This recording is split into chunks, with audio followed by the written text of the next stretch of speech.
Bismillahirrahmanirrahim.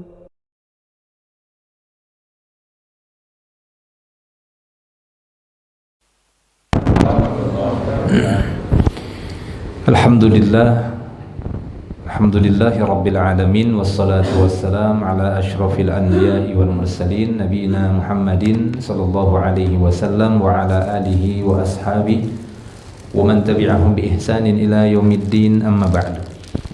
Alhamdulillah, insyaallah pada kesempatan malam hari ini kita manfaatkan waktunya. Ini pertemuan kita sesi yang terakhir atau malam yang ketiga.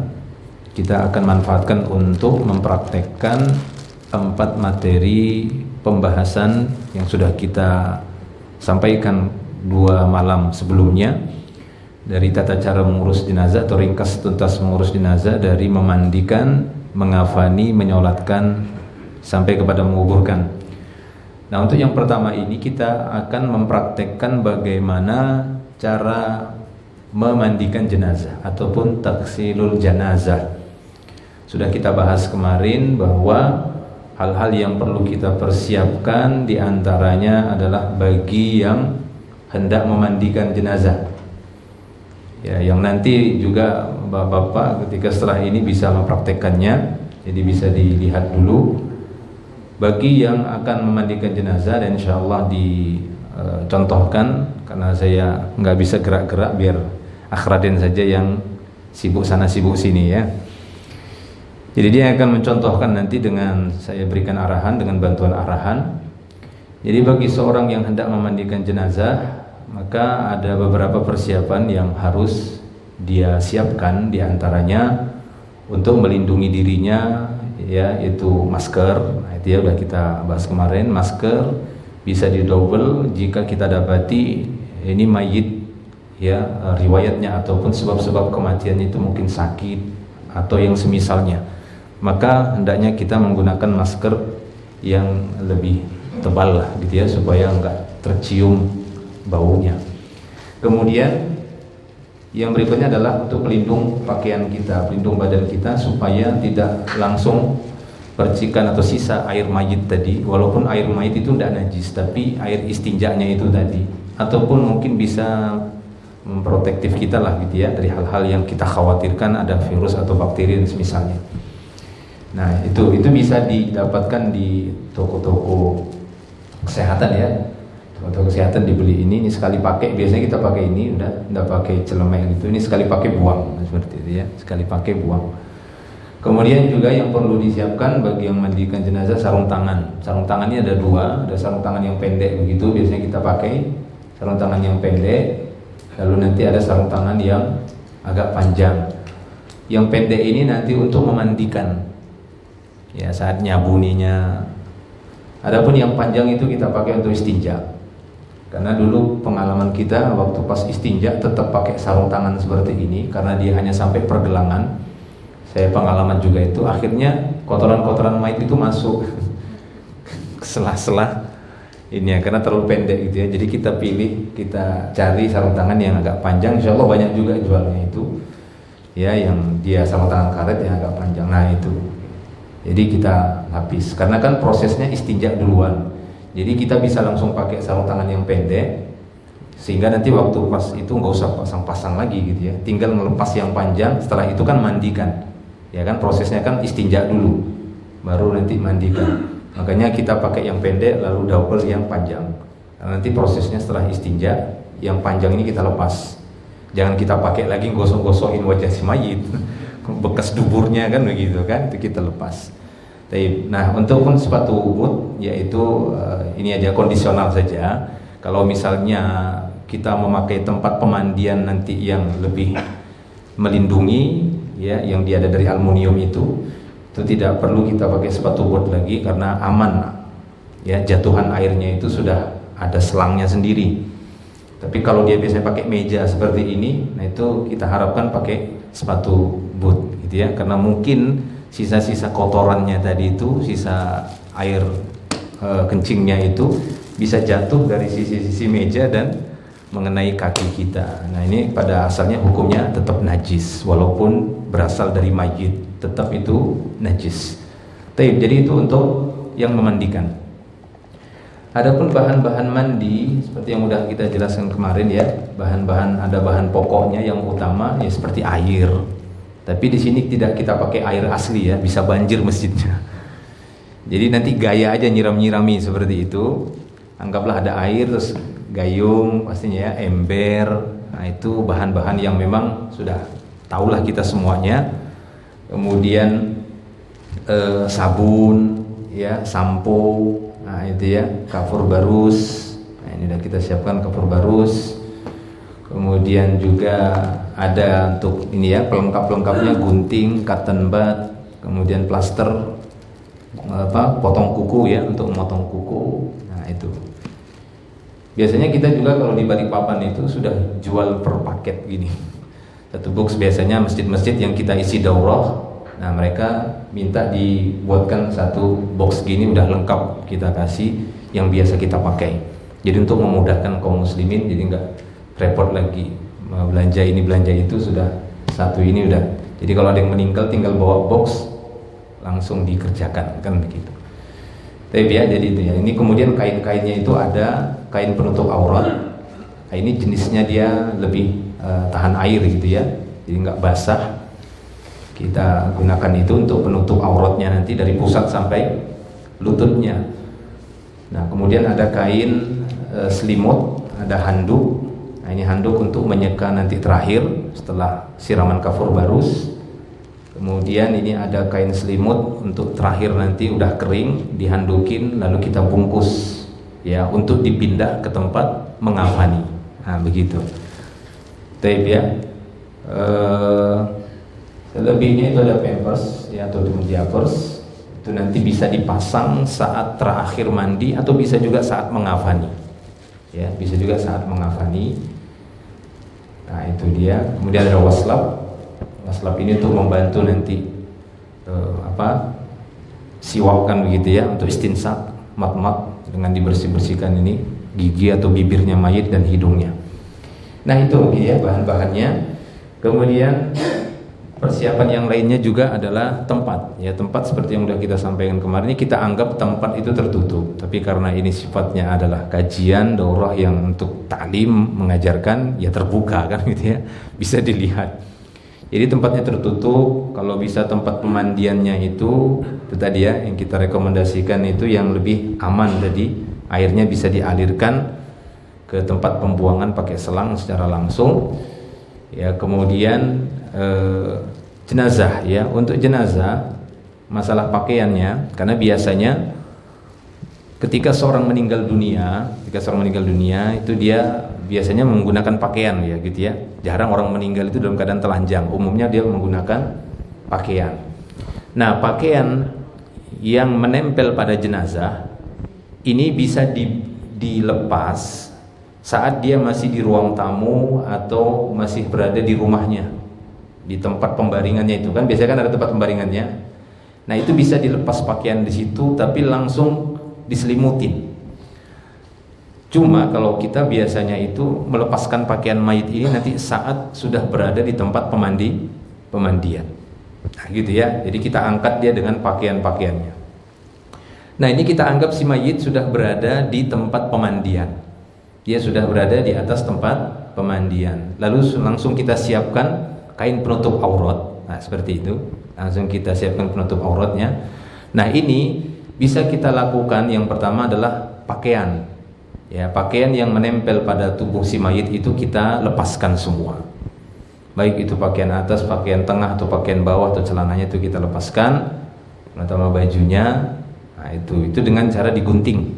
Kalau baju biasanya sulit untuk dilepaskan secara normal. Biasanya kita gunting. Kecuali celana nanti ya, kecuali celana. Nah, itu kita gunting sehingga memang sulit untuk mempertahankan baju yang dipakai untuk si mayit, melainkan dia harus rusak seperti itu.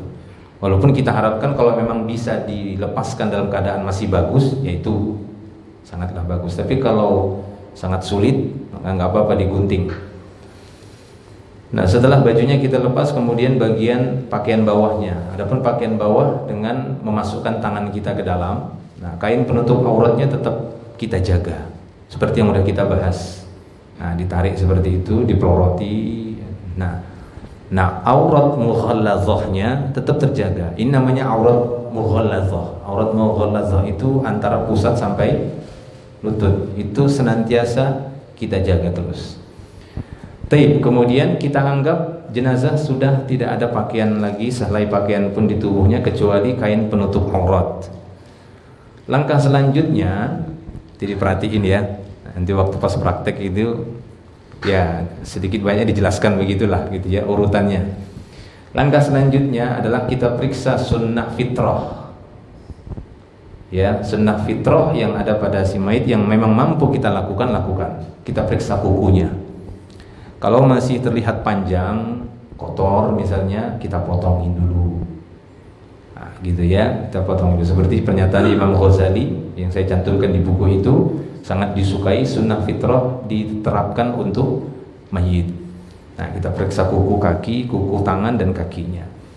Lalu kita periksa bagian bulu-bulu yang memang kita mampu untuk memendekkannya. Seperti bulu ketiak kita lihat. Ya, walaupun asalnya sunnah fitrah untuk bulu ketiak kan dicabut, tapi kan nggak mungkin nyabutin bulu ketiak mayit. Ya, maka dipendekin aja. Ya, karena kan sunnah fitrah bulu-bulu yang ada di badan itu kan kumis dipotong, janggut dibiarkan, kata Nabi, kumis dipotong, kemudian bulu ketiak dicabut, bulu kemaluan itu dicukur. Nah, itu dia, itu yang lebih tepat sunnahnya. Jangan dibalik. Nanti bulu kemaluan dicabut, bulu ketiak dicukur. Ya kan? Terbalik namanya. Sakit itu nanti. Taib ya. Sudah, jadi ketika sunnah fitrah, yaitu tadi kita periksa kumisnya. Kalau memang masih panjang, kita pendekin. Bulu ketiak juga kita pendekin. Nah, itu. Taib. Nah, adapun sunnah fitrah yang lainnya seperti bulu kemaluan memang itu hanya antara suami dan istri. Di luar itu kata para ulama nggak boleh, karena itu aurat yang tebal, aurat yang keras, gitu ya. Sangat memang harus kita jaga. Sudah, kalau sunnah fitrah udah selesai, kita bersihkan semua, ya sunnah fitrahnya udah kembali lagi dia pada fitrahnya itu. Maka langkah berikutnya kita akan mencuci atau mengistinja, ya. Mengistinjakan si mayit. Cuma sebelum kita istinjakan dia, maka kita usahakan agar sisa-sisa kotoran yang masih tertinggal di perut itu kita keluarkan dulu. Jadi jangan langsung kita istinjakan. Kita usahakan dikeluarkan dulu. Kenapa? Karena kalau nanti langsung kita istinjakan, setelah memandikan, setelah diangkat, kan terjadi pergerakan itu diangkat, itu keluar-keluar dia, itu repot. Walaupun tetap kita pakaikan pampers. Nah, jadi kita keluarkan dulu sisa-sisa kotoran yang mungkin masih tertinggal di perutnya dengan cara mengurut seperti ini, dipijit. Pijitannya, tekanannya ya sederhana saja, enggak terlalu lembek, enggak terlalu keras juga.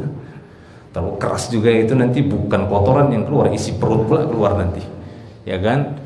Jadi sederhana saja, maksudnya enggak terlalu pelan, enggak terlalu keras. Nah, lalu kita letakkan.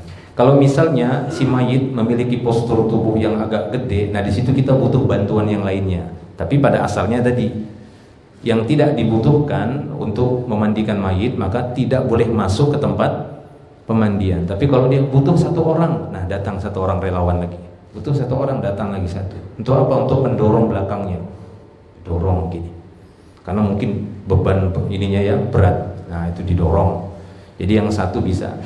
Nah, satu dari belakang dorong begini. Tapi kalau misalnya agak ringan jenazahnya, ya tadi bisa dengan satu tangan saja, kan begitu. Ya, dengan satu tangan. Nah, kalau dia bisa satu tangan, posisinya itu di sebelah kirinya si mayit, supaya nggak muter-muter antum, Anda nggak putar-putar lagi. Anda posisinya di sebelah kiri mayit sini, angkat kanan, pijit kiri, nanti kan cebokinnya juga pakai kiri. Nah, kalau posisi Anda sebelah sana kan agak repot putar-putar gitu. Taib ya. Jadi setelah tadi kita pijit, kita letakkan lagi, baringkan, lalu kita siram tadi. siram supaya sekiranya tadi memang ada yang keluar dari kubul atau dubur itu bisa larut dengan siraman air, jadi membantu nanti untuk istinja. Nah, tangan kiri udah kita pakai sarung tangan panjang tadi ya, supaya langsung kita gosok. Nah itu, nanti kita periksa dulu, kaki agak dikangkangkan, lalu kita periksa. Kalau ada ampasnya berarti mengeluarkan kotoran, sehingga dia butuh istinja yang lebih ekstra. Nah gitu ya, nanti kita lihat gini, maka baru kita cuci nanti.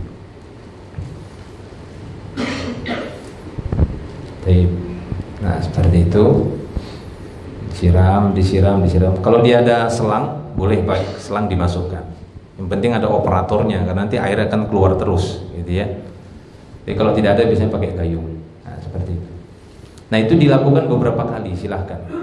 Nanti diperiksa lagi. Begini, kan periksa lagi. Lalu bisa menggunakan sabun, misalnya. Nah, ini sabun. Kenapa bocor? Itu balik.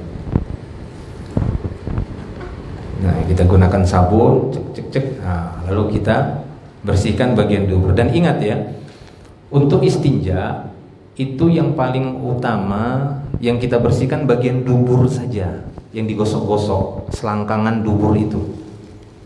Ya, makanya agak dikangkangkan biar selangkangan dubur agak terbuka dan enak masuk tangan. Bagian kubul yang atas nggak usah dikucek-kucek. Jangan. Tidak boleh. Kenapa? Karena ya najis yang keluar dari kubul itu kan cairan, air. Disiram-siram dia udah larut. Jadi nggak butuh digosok-gosok. Tapi kalau najis yang keluar dari dubur itu nggak bisa jangan disiram gitu aja, nggak bisa. Apalagi dia memang bagiannya ketekan ke bawah. Itu memang tangan harus masuk menggosok. Jelas ya? Nah pernah waktu itu pas mandikan itu dikucek-kucek bagian atas. Jangan bilang, nggak boleh dikucek atas tasnya itu. Itu tetap kemaluannya saudara kita, nggak boleh kan begitu. Kecuali suami istri tadi. Jelas ya? Jadi yang bagian bawahnya saja, daruratnya itu di bawahnya saja. Sudah jelas? Nah itu bisa kita lakukan beberapa kali. Ya, kalau kita periksa misalnya udah tidak ada lagi, setelah tadi kita pijit gitu kan, itu tidak ada lagi, kita sentuhkan gini, oh tidak ada, maka sudah kita anggap selesai istinjanya dan sarung tangan itu bisa kita lepas, jangan dipakai lagi kan begitu ya, karena kita akan memandikan nanti atau mewudukan selain. Ya sudah jelas. Nah maka setelah istinja kita anggap sudah selesai, langkah berikutnya adalah mewudukan si mayit. Ya ini ingat ya urutannya ya, mewudukan si mayit. Seperti yang sudah kita bahas Ibu. Sama seperti wudu ketika sholat, kita mencuci kedua telapak tangan, kita sela-sela jadi jemarinya. Sarung tangan yang bekas istinja udah kita lepas gitu ya. Jangan lupa nanti kita lepas. Nah, kita cuci kedua telapak tangan kanan dan kiri, kita sela-sela jadi jemari. Ya, setelah itu istinsyak dan madmadah itu tidak perlu kita masukkan air ke hidung dan ke mulut. Tapi cukup dengan menggunakan waslab ya, lalu kita sedikit menggosok-gosok kedua bibirnya atau gigi bagian yang terlihat saja. Nggak perlu kita ngangapkan. Ya, lalu kita nggak usah. Karena khawatir nanti rahangnya ya lepas ataupun susah kembali lagi. Jadi mangap terus kan repot jadinya.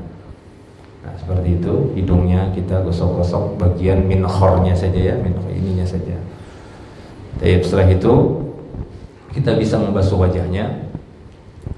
Kita basuh sebanyak 3 kali di area wajah ya. Nah itu wajah.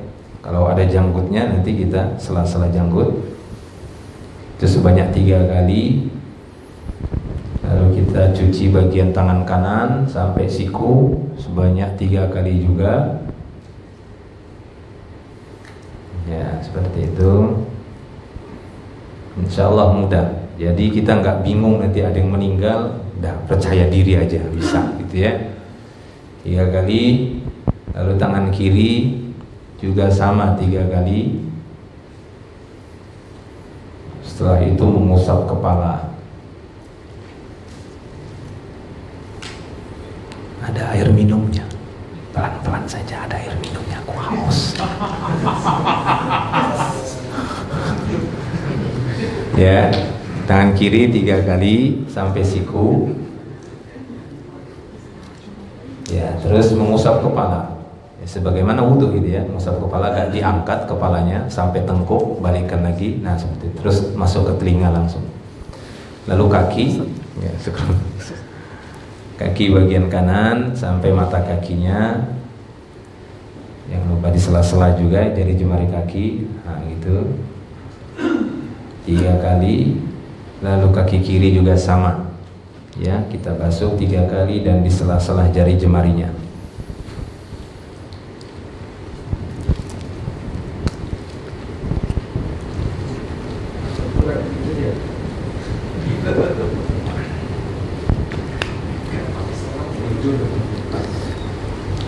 Alhamdulillah ini airnya dunia maya, bukan air online kah ini. Baik, ya, wudhu sudah selesai. Setelah wudhu, maka sunnah yang dilakukan oleh Nabi sebelum mandi, saat beliau mandi wajib adalah apa? Mencuci kepala atau keramas kita bilang. Nah, kita cuci kepalanya si mayit dulu. Ini belum mandinya, belum ya. Ini seperti yang kita bahas kemarin, pendahuluan, muqaddimah. Ya, sunnah sebelum mandi. Nah, itu dia. Bisa sunnah fitrah, nah itu ya, itu tadi cebok dulu atau istinja, kemudian wudu, keramas, mencuci kepalanya.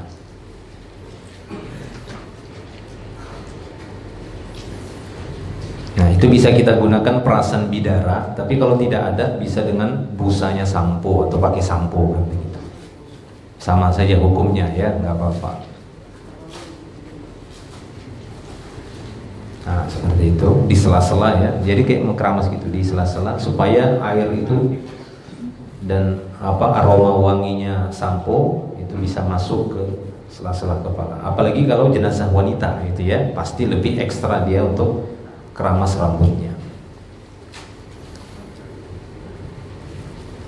Baik, ya. Nah, seperti itu ya.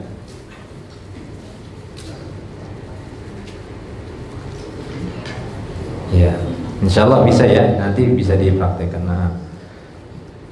Nah, jadi itu dia.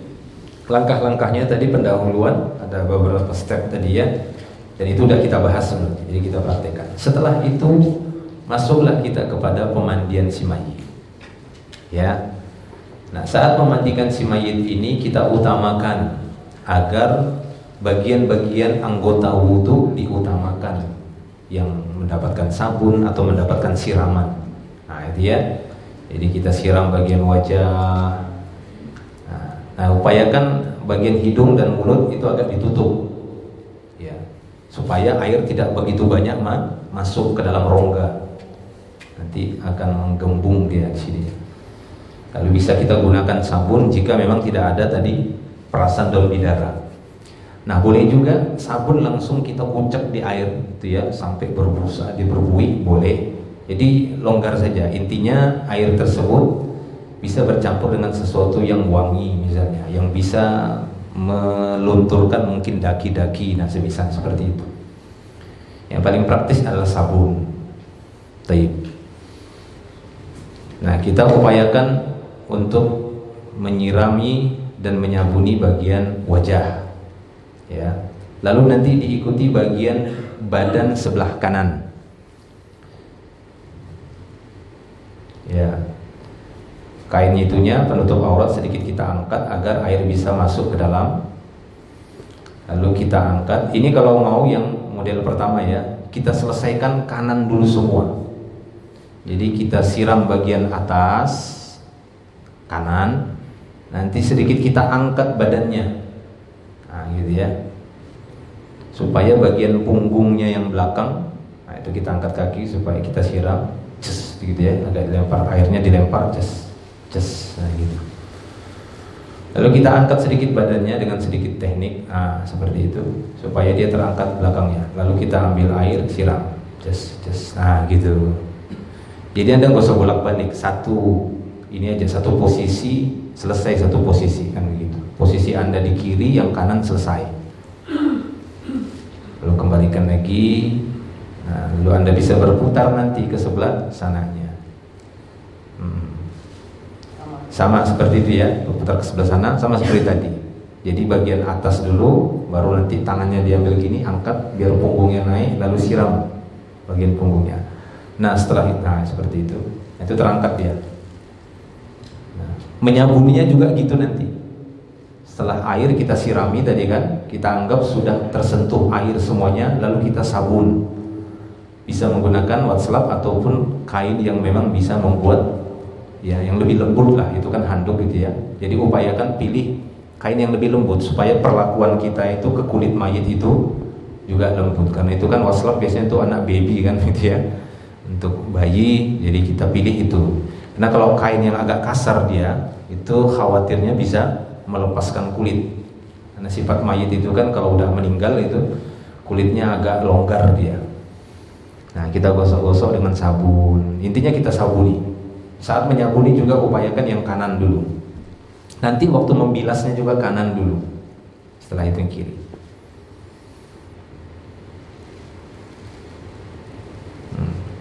Ya untuk bagian bokongnya tangan kita saja masuk.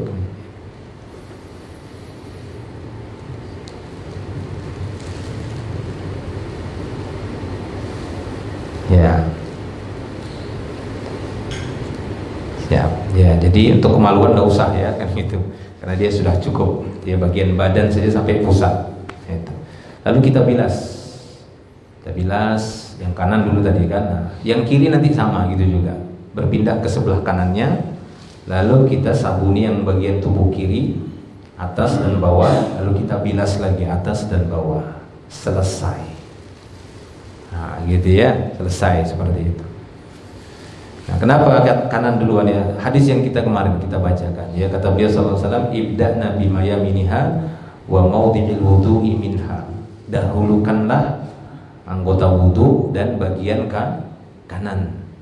Jadi kanan terus atas sampai ke bawah, atas bawah, kiri juga atas bawah. Ya, lalu bisa kita tambah dengan siraman-siraman sampai bersih lah. Sisa sabun itu sudah bersih. Nah, ini mandinya udah selesai. Sudah selesai. Nah, ada satu lagi sunnah ataupun khitam atau penutupnya. Apa penutupnya? Nah, itu penutupnya.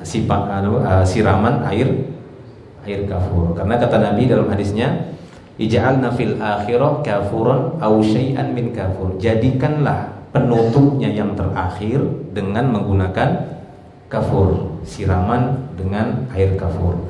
Nah, ini kita anggap air kafur ya, nggak betul-betul kan itu. Ini air kafur kita siram, kita ratakan semuanya. Makanya saya katakan kemarin, nanti waktu mengafani kita nggak butuh lagi menaburkan kafur di kain kafan, karena waktu mandi memang sudah disunnahkan untuk disirami air kafur. Kalau waktu ngafani tidak. Waktu ngafani lebih utama parfum, ya parfum yang kata Nabi, berikan parfum sampai 3 kali ketika mengafani. Nanti kita bahas. Baik. Setelah air kafur sudah kita siram, maka selesai. Maka tinggallah kita menyeka sisa-sisa air yang menempel di tubuhnya, atau kita handukin. Ini bersih ya. Ini handuk bersih ya, bukan bekas mayit ya. Sudah di laundry, Ustaz. Oh, udah di laundry, bekas mayit sih. Tapi udah di laundry. Insya Allah laundrynya recommended kok. Pakai pemanas jadi hilang.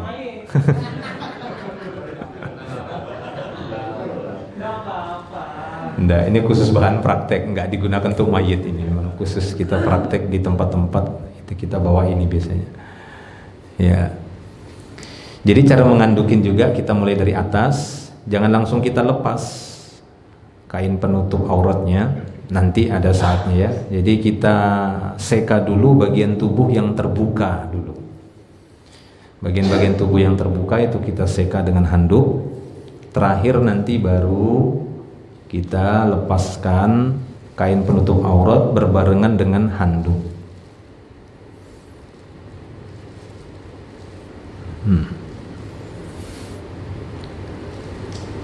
Nah, sambil itu kita tutup ya, kita tarik. Nah, sehingga tetap selamat. Ya, auratnya si mayit enggak kita buka begini gitu ya, tapi beriringan langsung disambut dengan kain handuk. Nah, kita tarik tadi kain itunya, penutup aurat. Lalu sedikit kita seka-seka. Nah, selesai. Tinggal, nah ini pampers, ini pilihan. Boleh ketika di akhir mandi kita pasang. Kalau terlupakan, nanti bisa dipasang saat mengafani. Nah itu, dengan kita masukkan. Jadi fleksibel saja. Pakai popok ya. Nah gitu, tangan kita nanti yang masuk ke dalam, lalu kita pasangkan perekatnya. Nanti pun waktu mengafani, sekiranya kita ingin pasang pampersnya di waktu mengafani, kurang lebih sama saja kan begitu. Taib.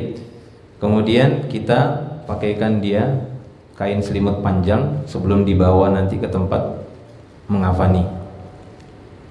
Nah ini banyak kita dapati kejadian saat menyelimuti jenazah dengan kain di akhir pemandian, kita dapati bagian bawahnya itu tidak betul-betul tertutup, sehingga saat di bawah nanti dia melewati orang-orang, bokongnya masih kelihatan. Nah itu jangan. Makanya kita sering mengingatkan ya untuk anggota kita juga untuk betul-betul kain itu masuk ke dalam.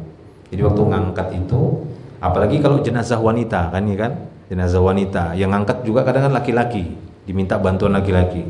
Sekalinya kainnya itu nggak masuk, nah kan terpegangilah itu bawahnya.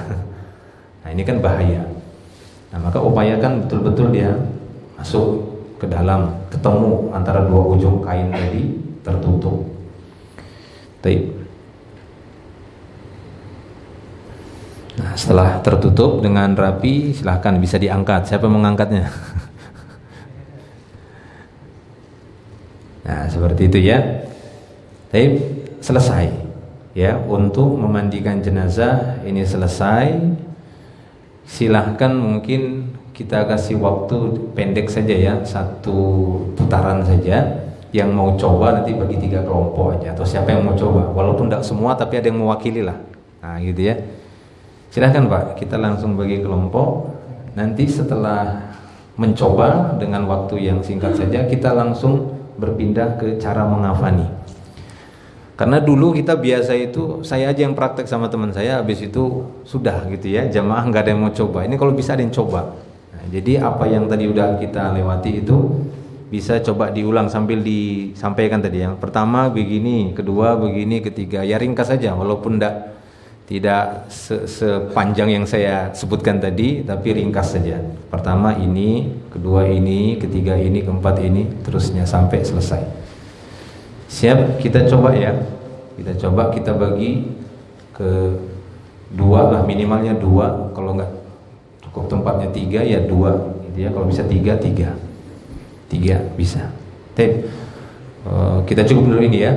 Nanti kita sambung untuk mengafani setelah Bapak-bapak mempraktekkan memandikan jenazah seperti yang sudah kita bahas tadi. Silakan.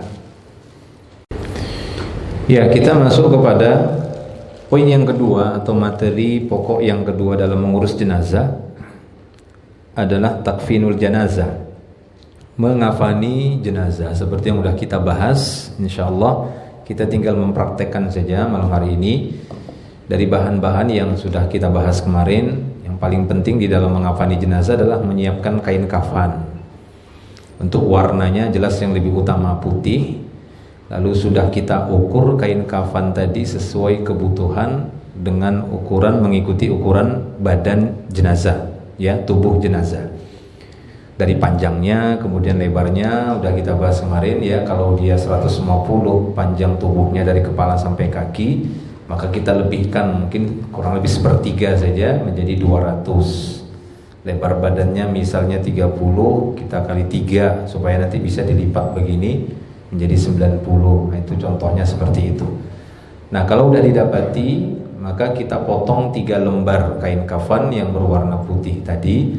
Lalu kita siapkan juga tali-talinya. Ya, itu 3 lembar kain kafan. Nah, talinya ini biasa kita buat 7 ya, utas tali. Minimalnya 3, boleh 5, 7 atau 9. Kita biasanya pakai 7. Kemudian gunting, yaitu ya untuk memotong-motong kain, kapas. nanti tujuannya bisa sebagai tambahan untuk pampers, bisa juga sebagai tambahan untuk pelekat parfum nanti ya di ketiak atau di leher. Kemudian ada sisir, nah itu ada meteran untuk mengukur sisir, parfum itu paling utama juga parfum. Nah kemudian kita akan mempraktekkan setelah bahan-bahan tadi sudah ada. Yang pertama itu tali yang sudah kita potong 7 utas tadi, kita letakkan di atas lantai, di atas kasur, di atas usungan jenazah, terserah ya, atau di atas tempat tidur yang menjadi tempat mengafani jenazah tadi. Nah ini kita anggap dia dikafani di atas lantai. Nah kita bentangkan dulu 7 utas tali yang udah dipotong tadi dengan mensejajarkannya gitu ya, dengan dibariskan sebanyak 7 utas ya, seperti itu.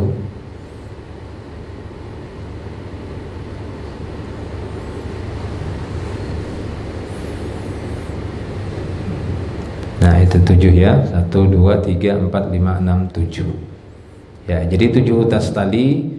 Lalu setelahnya kita bentangkan 3 lembar kain kafan yang sudah kita siapkan tadi, yang berwarna putih, yang seukuran tubuh jenazah, yang sudah diukur selembar demi selembar ya, selembar demi selembar kita letakkan di atas 7 utas tali. Lalu kita rapikan dan kita berikan parfum ya, kita berikan parfum. Jadi parfum ini ada 2, maksudnya 2 kali ya, maksudnya pada kain dan pada tubuh jenazah. Parfum itu diberikan pada kain kafan dan tubuhnya jenazah. Kecuali yang meninggalnya waktu ihram, nggak boleh kainnya dikasih parfum, nggak boleh juga badannya dikasih parfum. Nah kemudian setelah lembaran pertama kita berikan parfum tadi ya, udah kita bentangkan, lalu diikuti lembaran kedua lagi. Lembar kedua sama seperti lembar pertama, kita rapikan, sama ratakan, lalu kita kasih parfum. Lalu kita berikan parfum. Nah untuk jenis parfum terserah ya, tidak ada ketentuan juga dari Rasulullah SAW untuk masalah jenis parfumnya. Intinya yang bisa membuat wangi kain kafan tersebut. Demikian juga ya untuk masalah parfum beralkohol atau tidak alkohol, insyaallah itu tidak terlalu bermasalah ya, karena intinya untuk melindungi tubuh si mayit, baunya itu tidak tercium lagi, jadi wangi dia. Lalu lembaran yang ketiga sama, kita kasih parfum juga setelah kita ratakan sama rata. Nah lalu kita kasih parfum, baik itu parfum semprot, roll on atau parfum serbuk, terserah ya, intinya parfum. Taib, sudah. Nah setelah kita berikan parfum itu pada 3 lembar, yang berikutnya adalah kalau memang pampers belum dipasang pada si mayit, itu pampers bisa kita letakkan di atas kain kafan dari 3 lapis tadi, paling atas, yang nanti bagian bokongnya memang kita letakkan di situ. Nah,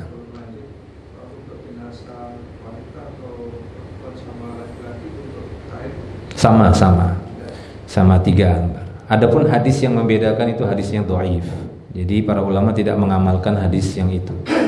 Yang membedakan laki-laki 3 lembar, perempuan itu 5 lembar itu ya. Ada hadisnya itu hadis yang dhaif, jadi tidak diamalkan. Jadi sama-sama 3 lembar. Cuma tambahan-tambahannya itu dibolehkan oleh para ulama.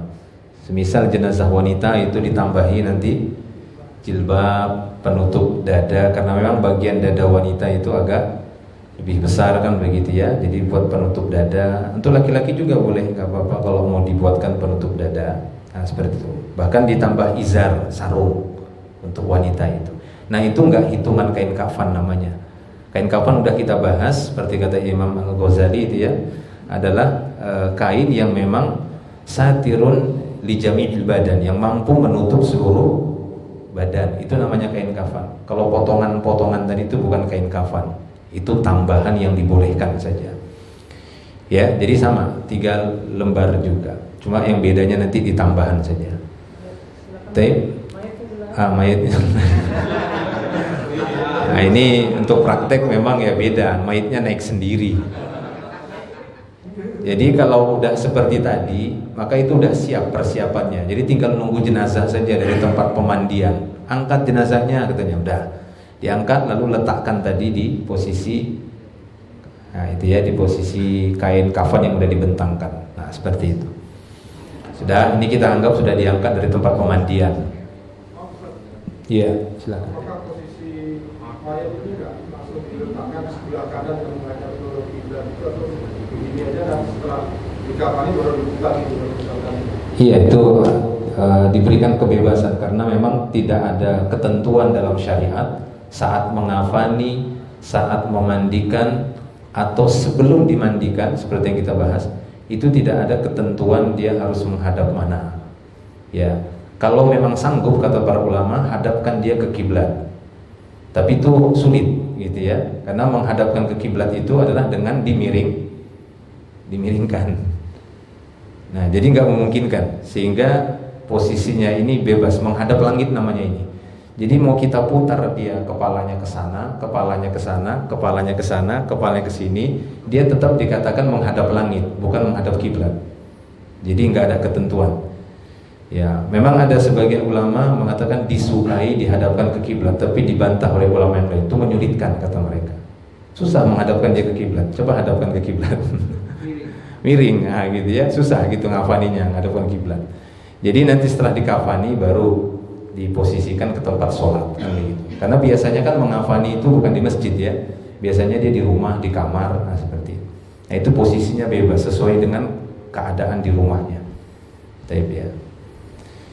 Nah kemudian setelah jenazah berada seperti ini, kita buka kain penutupnya tadi, kita sisakan antara pusat dan lutut. Ya begitu ya, kita sisakan antara pusat dan lutut supaya auratnya tetap kita jaga. Nah ini kita anggap pampersnya sudah dipasang ya. Nah kita anggap pampersnya dipasang. Lalu langkah berikutnya adalah memberikan parfum kepada jenazah. Ya, dengan mengolesinya di bagian-bagian anggota wudhu, itu paling utama, dan ke seluruh badan yang bisa memang kita sentuh. Ya, tidak perlu di bagian kemaluan. Ya. Karena Nabi SAW dalam hadis mengatakan, "Idza jamartumul mayyit fa'ajmiru salasan." Jika kalian memberikan parfum untuk mayit, berikan parfum sampai 3 kali kata Nabi. Maksudnya lebih banyak lebih bagus gitu ya. Diulangi, jangan sekali, mungkin kedua kali, 3 kali. Kita olesin sekali, 2 kali, 3 kali. Nah ini kadang kita ngambil bantuan kapas lalu kita semprotin parfum supaya ini. Tapi kalaupun tidak ingin dilakukan nggak apa-apa kan begitu ya. Ini kebiasaan kita biasanya, dan ini kata para ulama juga nggak ada masalah. Kenapa ini kita lakukan? Karena sebagian tempat kita dapati berbuat ya melakukan begini, maka ini kadang kita lakukan, kadang juga nggak apa-apa. Itu tujuannya hanya untuk melekatkan parfum ya di ketiak, di leher, nah seperti itu. Kalau untuk pria dan wanita ada takaran jumlah parfum yang diberikan ya? Wanita lebih sedikit atau? Enggak ada. Tidak ada, sama saja. Insya Allah karena dia sudah meninggal kan begitu. Itu fitnah dari parfumnya insya Allah tidak ada. Yang tersisa itu fitnah dari lekukan tubuh saja paling. Ya. Kemudian untuk menyisir, ya itu disukai juga disisir. Nah untuk yang wanita itu biasanya di kelabang apa ya, di kepang kan gitu ya, dicocang kah apa ya namanya, itu dibagi 3 di sininya, lalu dia di kelabang lalu ditaruh ke belakang, atau bisa dibelah 3 gitu lalu dikepang masing-masing, kepang 3 lalu taruh di belakang. Ya kalau laki-laki cukup disisir, utamakan memang menyisir itu ke kanan ya, utamakan kanan duluan gini supaya dapat sunnahnya. Taib ya. Lalu setelah itu kita akan mengafani si mayit. Nah untuk posisi tangan kemarin sudah kita bahas ya, tidak perlu kita ulangi. Yang lebih kuat memang adalah tetap sejalur badan, searah badan, yaitu selurusnya badan. Nah cara mengafani yang disukai oleh jumhur ulama itu dengan cara melipat selembar demi selembar dari ujung bagian kanan si mayit lebih dahulu tadi ya, ujung kanannya baru diikuti yang kiri.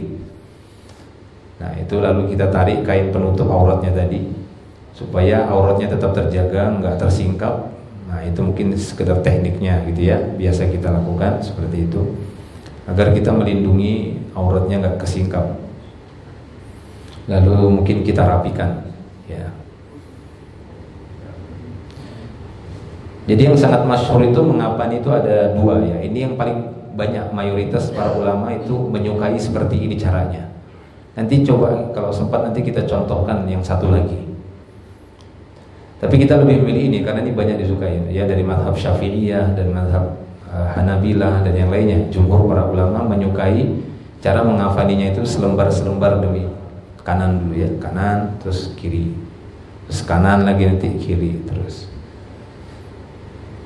Nah kemudian sebenarnya gini ya, sebenarnya ketika kita mengafani itu sebenarnya sudah langsung semua sama kepala-kepalanya, wajahnya. Tapi kebiasaan kita di Indonesia itu kalau sudah dikafani kadang ada saja ini ada yang belum lihat. Nah gitu ya, akhirnya dibuka lagi. Jadi kemarin kita jadi pengalaman seperti itu ya, kita sisakan kepalanya seperti itu. Nah gitu ya. Nanti baru kita umumkan. Ini sebelum ditutup semuanya diikat, siapa yang mau lihat dulu gitu ya sebelum diikat.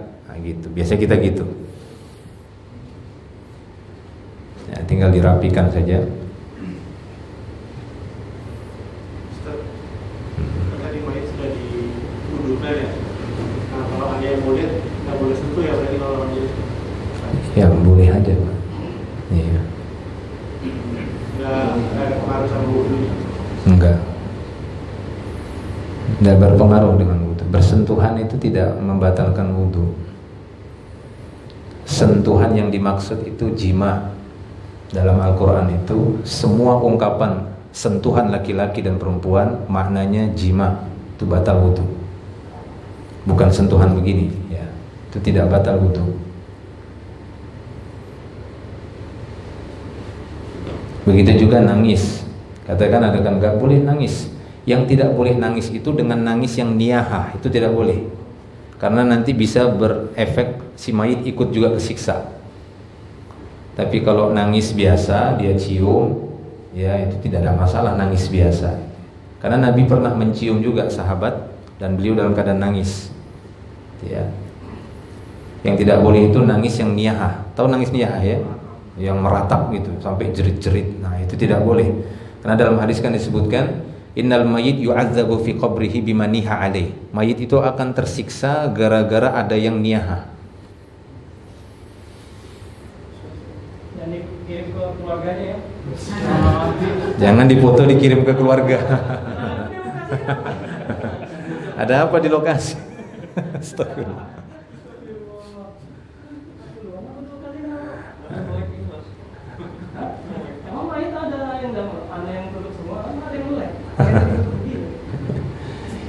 Ya jadi seperti itu ya, kanan kiri tinggal dirapikan saja. Nah kita biasanya nggak langsung nutup ya, nah, kita gituin lalu kita umumkan. Biasa begitu kepada keluarganya yang ingin lihat terakhir sebelum kita ya, karena pernah pengalaman kemarin itu dibuka lagi itu merepotkan gitu ya. Jadi dibiarkan begitu saja sampai nanti benar-benar dipastikan gimana ya, udah ini tinggal disolatkan, udah kita tutup. Nah gitu ya. Nah nanti cara mengikatnya ya, cara mengikatnya ketika memang sudah nggak ada lagi yang mau lihat, nggak ada lagi ya, sudah. Cara mengikatnya itu nanti bagian kepala dulu ya, seperti hadis yang kemarin Mus'ab bin Umair ya, itu Nabi mendahulukan bagian kepala. Nah, dia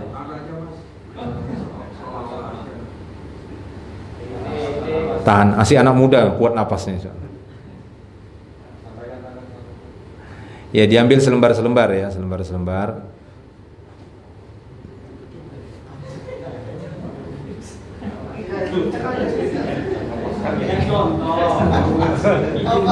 Kan izin dulu tadi. Si kuat kok itu. Teriak nanti dia kalau memang nggak bisa napas. Nah, lalu sedikit kita pelintir aja. Nanti kita ikat bagian kepala. Nah, setelah bagian kepala diikat, baru terserah dia ngikut ke belakang. Mau bagian ujung kaki juga nggak apa langsung. Itu diikat bagian kepala. Pegang jempol satu, tetap di sini. Putarnya naik ke atas, Pak. Iya, biar makin kencang. Mohon maaf ya, masih antar ya. Nah, ini, ya kan? Kuat itu insyaallah. Tarik lagi ke sini, putar lagi ke atas. Ngomong. Ya. Maaf ya, sebentar ya. Nah, lagi, ya Ustaz ya. Ya. Di sebelah Kiri. Ikatannya semua nanti simpulnya sebelah kiri supaya nanti enak ngendorkannya saat di liang lahatnya atau liang kuburnya. Simpulnya di semua sebelah kiri. Nah, tinggal dibagi aja dia. Kalau udah terikat kepala, nah, tinggal dibagi 7. Sudah ya? Bisa ya dapat semua? Ya demikian. Cukup insyaallah untuk ininya. Nanti bisa dibagi kelompok lagi, kita praktek lagi menghafalnya. Silahkan. ini nanti Ustaz ya. Biar nanti kan dia cabutnya juga pasti ya sudah. Ya. Pas kepalanya. Nah, itu bisa simpulnya bisa tinggal ditarik. Taib, silahkan kita bagi, masih ada waktu insyaallah langsung kita bagi 3 kelompok. Silahkan. Ya, kita masuk kepada poin ketiga ya, atau materi pokok yang ketiga setelah tadi kita praktekkan tata cara menghafani jenazah atau takfinul jenazah. Berikutnya kita akan mempraktekkan salat jenazah, as-salatu 'alal jenazah, seperti yang sudah kita bahas, yaitu untuk masalah tempat nggak apa-apa di masjid, walaupun yang lebih utama itu di lapangan. Kemudian untuk tata cara menyolatkannya itu dengan 4 kali takbir ya, itu yang paling umum, yaitu dengan 4 kali takbir, yang nanti di takbir yang pertama langsung membaca surat Al-Fatihah, takbir yang kedua itu membaca sholawat kepada Nabi SAW, takbir yang ketiga itu bisa membaca doa untuk mayit ya, ataupun untuk secara umum, bisa langsung secara khusus untuk si mayit juga boleh. Takbir yang keempat itu boleh langsung salam, boleh dengan ucapan Rabbana atina fid dunya hasanah atau doa sapu jagat ya, begitu ya, atau boleh mendoakan lagi si mayit di takbir yang keempat, setelah itu salam. Itu tata caranya, nanti kita praktekkan. Nah, kemudian untuk masalah penyusunan saf seperti yang sudah kita bahas, upayakan memang safnya itu minimalnya 3 ya, 3 saf dengan berapapun jumlahnya. Kalau memang jumlahnya sangat sedikit, yaitu makmumnya itu cuma 1 ya, siapa yang mau jadi imam silahkan maju ke depan. Siapa yang mau jadi imam contohnya, saya ngarahkan aja, enggak usah.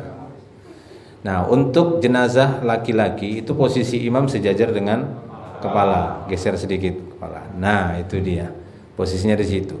Masalah jarak si imam dengan si mayit ini fleksibel saja, artinya tidak ada ketentuan juga kita dapatkan berapa jengkal, berapa meter gitu ya, atau berapa hasta. Intinya bisa dilihatlah oleh si imam itu posisi jenazah di depannya sejajar dengan kepala. Nah, kemudian untuk jenazah wanita maka imam itu bergeser sedikit ke arah tengah ya, ke arah tengah ataupun ke pinggang. Nah, itu sudah mencukupi untuk jenazah wanita. Nah, ini jenazahnya laki-laki, maka posisinya sejajar dengan kepala. Nah, sekiranya makmumnya ataupun jamaah untuk sholat jenazah cuma 1 orang, maka posisinya bukan di sebelah kanan ya, tapi di belakang. Nah, begitu ya, di belakang itu. Nah, seperti itu. Lalu nanti mengerjakan sholat 4 kali takbir, jadi bukan dia di sebelah kanan ya, jelas ya. Nah, kemudian apabila makmumnya ada 2 orang, itu bisa di belakangnya lagi. Coba kasih contoh. Di belakangnya lagi, datang lagi, misalnya cuma 3 jemaahnya, terus 1 lagi di belakang. Bisa dipahami ya, seperti itu. Nah, itu dia. Ya, kalau misalnya lebih dari 3 ya tinggal nanti disusun 2 atau 3, 2, 2 ya gitu. Yang penting upayakan minimal itu 3 saf. Tapi kalau cuma 1 ya itu tadi, cuma 1 orang aja di belakang. Ya, jelas ya. Minimal 3 saf dengan jumlah yang ada.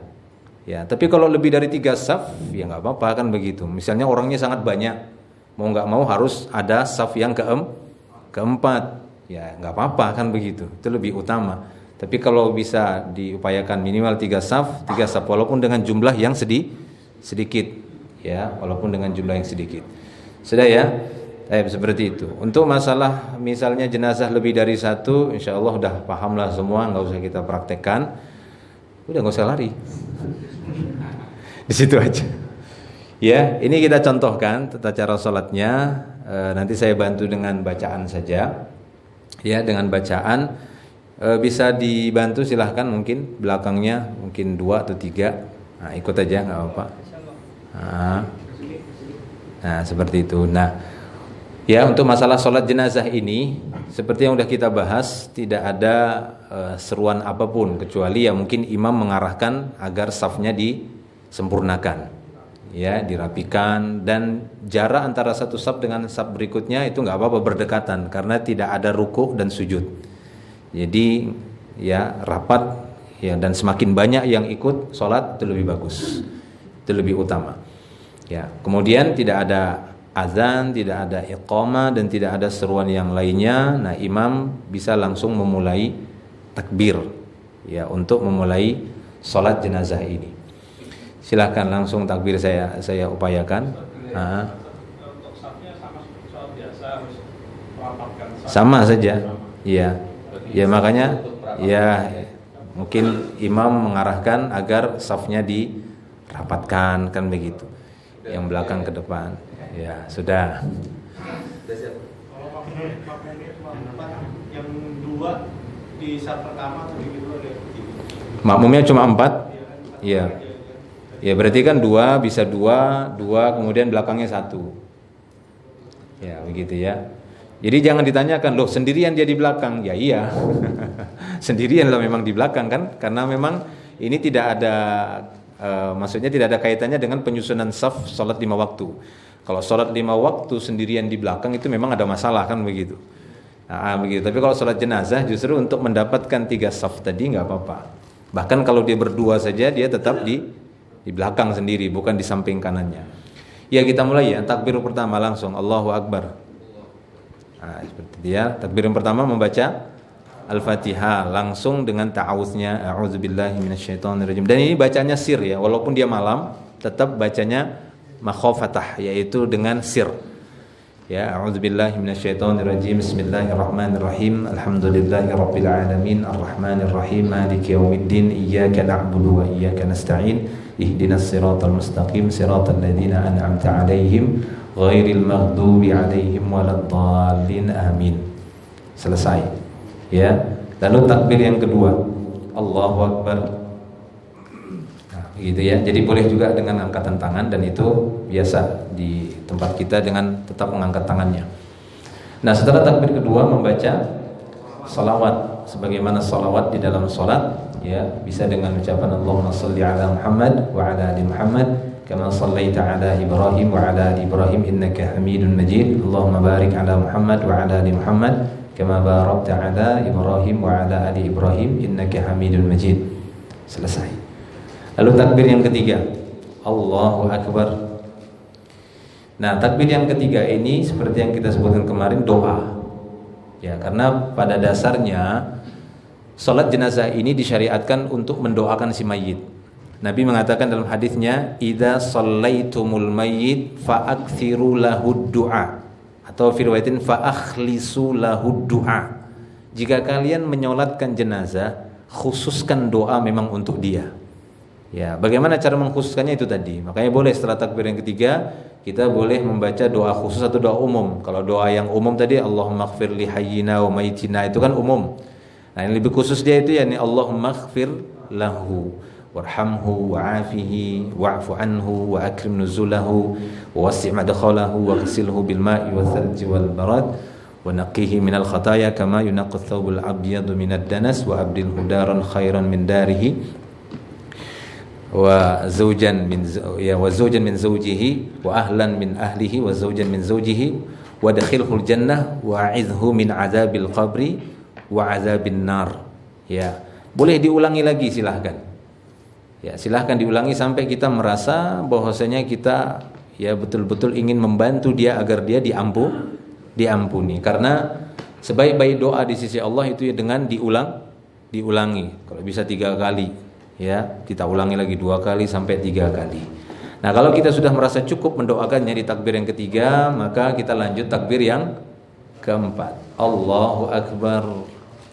Nah, takbir yang keempat ini juga bisa dilanjutkan doa lagi. Boleh, silahkan.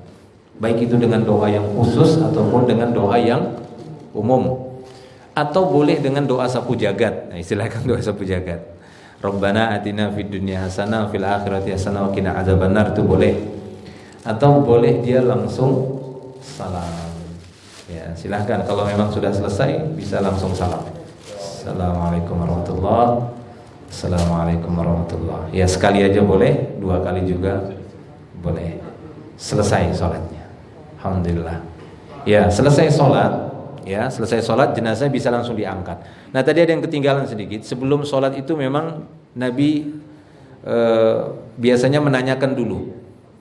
Ya, masih adakah tanggungan hutang si mayit? Kalau masih ada, maka segera dilunasi. Beliau tidak mau menyolatkan kalau masih ada tanggungan hutang.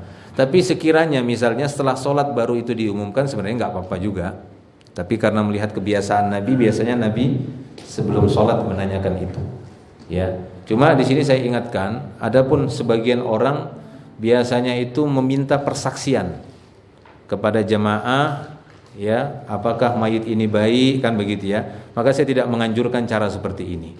Pertama, memang tidak ada keterangan dari syariat untuk meminta persaksian orang-orang, itu satu. Dan ini bisa menyeret persaksian palsu. Ya, sementara bersaksi palsu itu ancamannya kan keras. Syahadatuz zur kata Nabi. Hati-hati persaksian palsu. Akhirnya orang-orang terpaksa, padahal dalam hatinya ada masalah.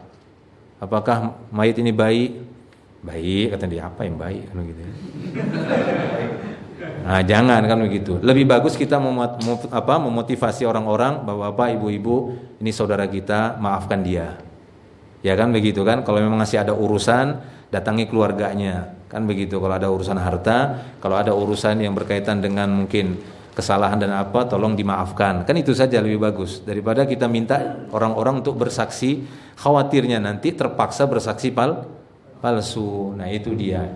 Dan bahaya saksi palsu itu. Lebih bagus kita motivasi orang-orang supaya memaafkannya. Ya, dan semoga dia diampuni dan seterusnya. Tapi seperti itu. Kemudian kita langsung praktek, ya. Menghadap ke kiblat. Iya. Menghadap ke kiblat dan tidak perlu menghadap ke tempat sujud. Dalam salat 5 waktu, dalam salat biasa pun kita diberikan kebebasan dalam hal pandangan, ya. Yang tidak boleh itu kan memandang dalam salat 5 waktu misalnya, bukan salat jenazah. Dalam salat 5 waktu kita dibolehkan memandang ke depan atau ke tempat sujud, itu boleh. Ya, yang tidak boleh memandang ke atas atau menggerakkan kepala gini.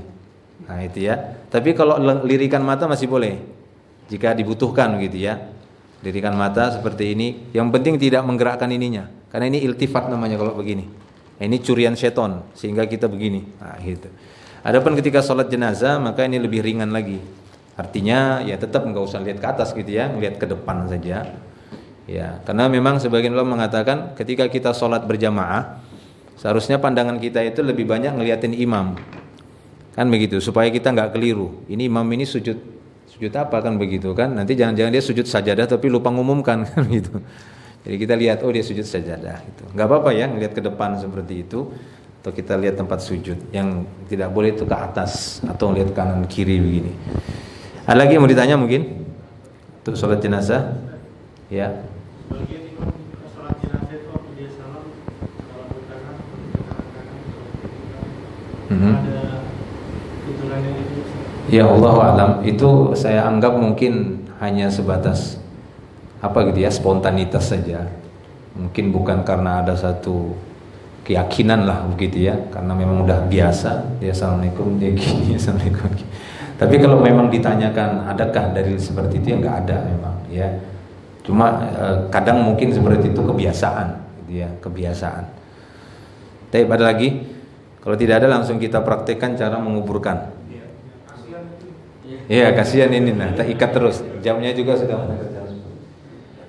Nah, kita langsung kepada mengantar sampai ke menguburkan jenazah. Ya.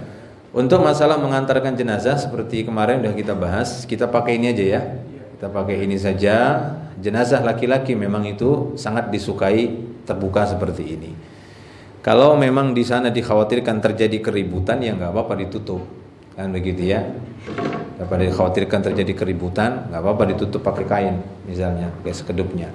Tapi kalau mungkin kan kita juga pengalaman itu, kadang pernah kita buka, kadang juga keluarganya minta tetap ditutup, ya udah kita tutup. Tapi kalau standar kita kan begitu kan, berdasarkan syariah, ini jenazah laki-laki, kita tetap membawanya dalam keadaan terbuka. Kata keluarganya nggak mau, tetap ditutup, ya sudah. Kita kan sudah berlepas dari itu. Ya, tapi tetap kita bantu kan begitu. Bukan berarti udah urus aja kamu sendiri, enggak gitu juga. Karena kan kita mau dapat pahala. Cuma tetap kita arahkan kan begitu. Kadang ada keluarga, ya nggak apa-apa Pak Ustadz, kalau memang begitu dalam ininya ya sudah terbuka, nggak apa-apa. Ya, nggak ada masalah. Adapun komentar manusia, wah kok kayak gitu ya, kok gitu ya, itulah namanya wajar lah gitu ya. Namanya mungkin saudara-saudara kita belum sampai ilmunya, kita juga harus berlapang dada dalam masalah itu.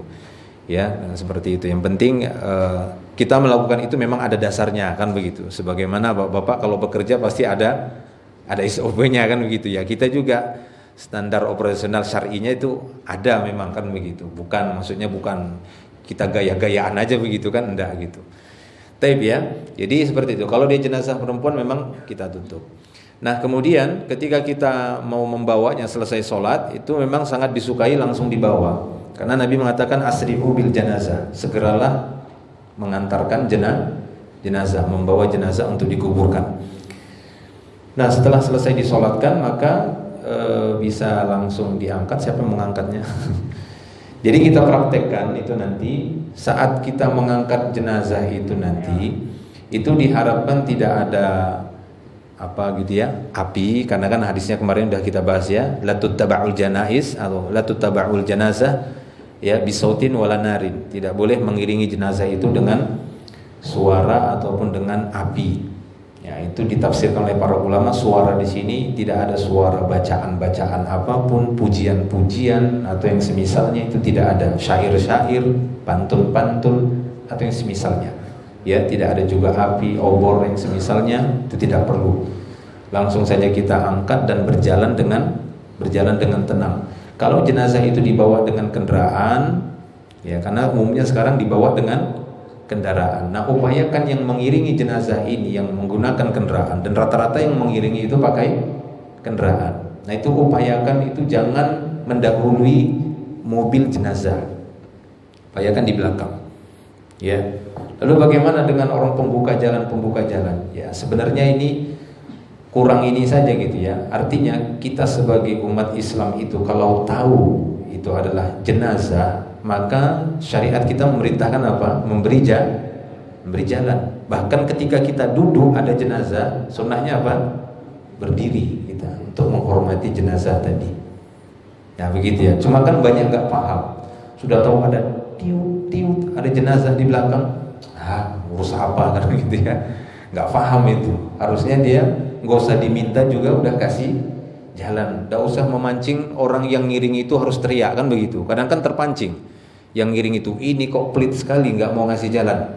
Akhirnya apa? Teriakan begitu kan. Hai, buka jalan. Padahal sebenarnya ini nggak disukai juga. Karena mengiringi jenazah itu kan harus dengan tenang, bukan dengan teriak-teriak. Jadi ya memang harus saling inilah kan begitu ya, harusnya kan begitu.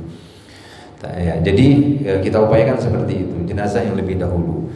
Nah, kemudian ketika kita membawanya dengan dibopong seperti ini ya, dipanggul, maka nggak apa-apa, yang berjalan kaki boleh di depan. Begitu juga nanti saat jenazah sudah memasuki kawasan kuburan, adab-adabnya yang kita bahas kemarin itu dengan membuka sandal, kecuali memang khawatir nanti di tempat itu ada benda-benda tajam, nggak safety lah kan begitu ya, maka nggak apa-apa, tetap pakai alas kaki. Ya, kenapa? Untuk keselamatan. Tapi kalau misalnya tempat pekuburannya seperti di Baki, itu kan bersih memang, bagus kan begitu ya. Tapi kalau rata-rata di pekuburan kita itu kadang sampah dibuangin di situ, banyak sampah, banyak kaca-kaca yang pecah dibuang di situ. Maka kalau memang khawatir, apalagi yang lagi bawa gini kan berat itu. Kalau tadi dia nyantai jalannya masih bisa lihat-lihat, tapi kalau yang bawa begini itu kan kesulitan. Maka mereka ya dimaafkan ketika mereka tetap memakai alas kakinya. Jelas ya?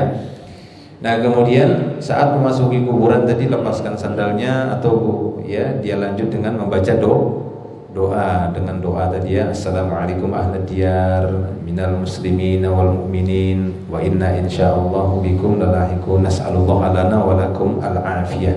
Nah, itu boleh baca itu, lalu masuk kita ke dalamnya. Nah, bagi yang membawa tadi jenazah, ya, orang-orang yang mengiringinya jangan duduk duluan sampai jenazah diletakkan. Dan ketika memasuki kawasan kuburan, ya ini ya, misalnya itu kiblat sana, ini nggak apa-apa ini. Mana kameranya? Oh, kameranya di belakang. Ya, di belakang. Jadi yang dikatakan arah kaki kuburan itu kan ini. Ini kan kiblat sudah ya, ini kiblat. Nah, itu kepalanya kuburan.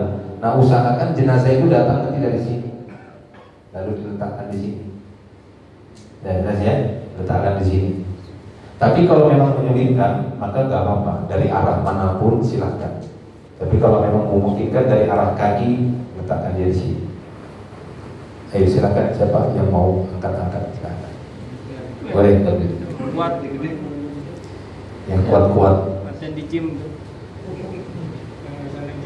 Biasa nge-gym. Kuat aja jadi stretcher ya, kuat ya. Ya. Anggul. Nah, kemudian bisa ke atas, nggak bisa. Nggak kuat. 1, 2, 3. Woi, mantap. Nah, ini ya, ini dia contohnya seperti ini. Ya, bisa rasim ya. Bisa ikut kompetisi nanti. Silakan. Tidak apa-apa. Stop. Nah, sampai sini ya. Nah, turunkan. Nah, para pengantarnya jangan duduk dulu, biar berdiri sampai jenazah diletakkan di atas tanah. Nah, yang mengantar silahkan dia duduk-duduk. Nah, setelah itu maka kita periksa. Nah, ini ya, ini sebenarnya belum kelihatan lahatnya ya, sebenarnya belum kelihatan lahat. Jadi lahat itu kan dia, kalau syak kan dia di sini ya. Nah, ini syak ini. Di sini ada semacam ini pijakan misalnya, ini lubangnya begini. Nah, itu nanti jenazah dimasukkan di sini. Tapi kalau dia lahat itu dia agak ke sana. Ya, dia agak ke sana. Jadi kita anggap ini lahat sudah ya. Sebenarnya tadi kalau memang memungkinkan ini kita taruh ada tinggi lagi gitu ya. Jadi memang kelihatan ini lahatnya Indonesia, semi lahat. Ya, supaya nanti dia jenazah dimasukkan lalu ke arah sana.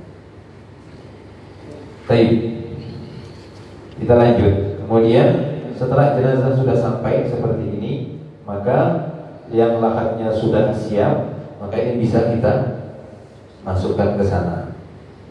Silakan. Siapa yang tidak mau koromah dari malam? Enggak ada ya. Sudah ada di lokasi sini. Oh iya. Kalau ada bahaya.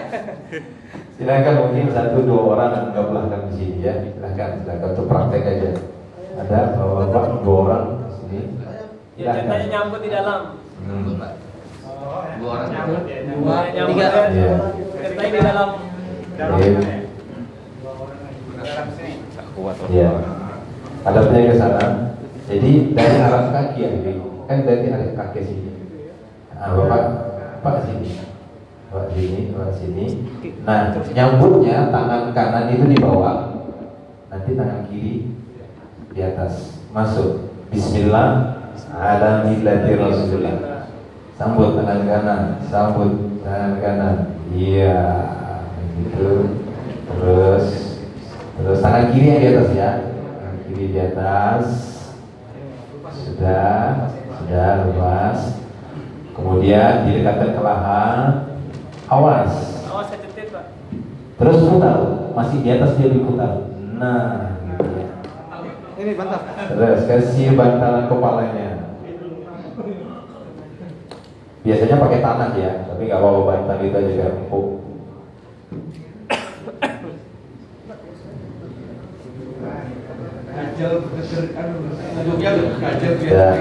Nah kemudian usahakan supaya dia nggak oleng ke belakang.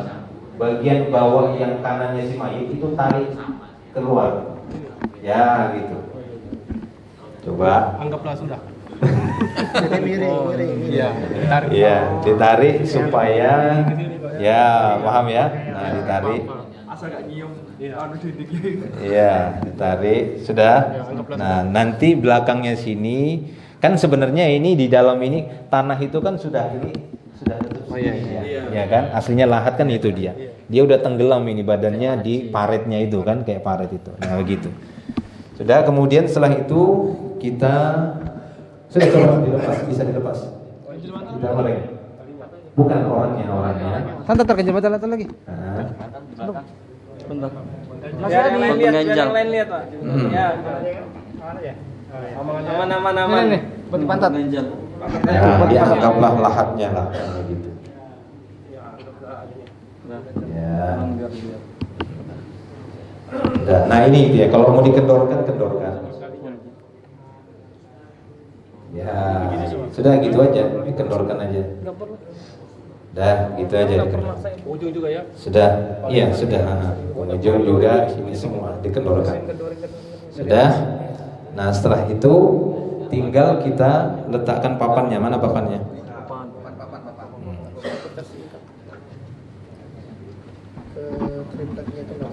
Refleks aja. Nah ini upayakan menutup dari bagian kepala. Ya gitu dia.